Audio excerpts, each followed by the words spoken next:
more Ukrainian brigades roll into Russia's Kursk Oblast as Ukrainian artillery blocks Russian reinforcements.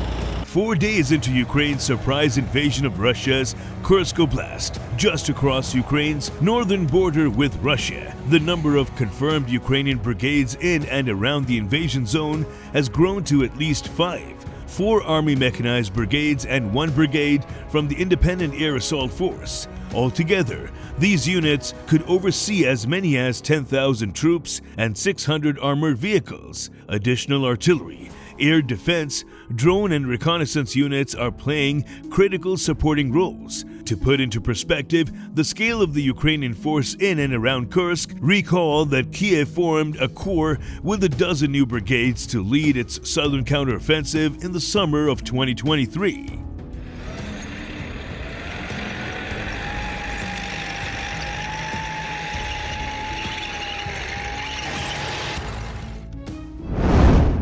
So far, the Kursk Corps is less than half the size of the counteroffensive corps, but it appears to be growing as analysts scour social media, scrutinize official media releases, and verify the presence of additional brigades. In 4 days, the 5 brigades have partially or fully occupied around 400 square miles of Kursk Oblast and captured scores of Russian troops. While it's still possible the brigades don't intend to stay in Russia, there are currently no signs of them slowing their attacks.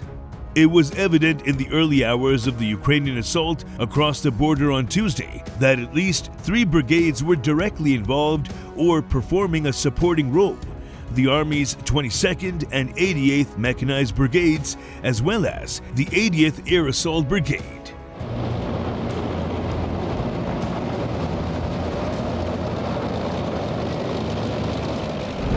The 49th Artillery Brigade, operating additional AS-90s and other howitzers, has staged near Sumy in northern Ukraine, around 30 miles from the Kursk battlefield. But it's evident the 27th Artillery Brigade is in the area too. We can assume this because the 27th Artillery Brigade is the sole operator of the Ukraine's American-made high-mobility artillery rocket system, wheeled launchers, which fire M30-31 GPS-guided rockets out to a distance of more than 50 miles. The HIMARS have apparently been busy around Kursk.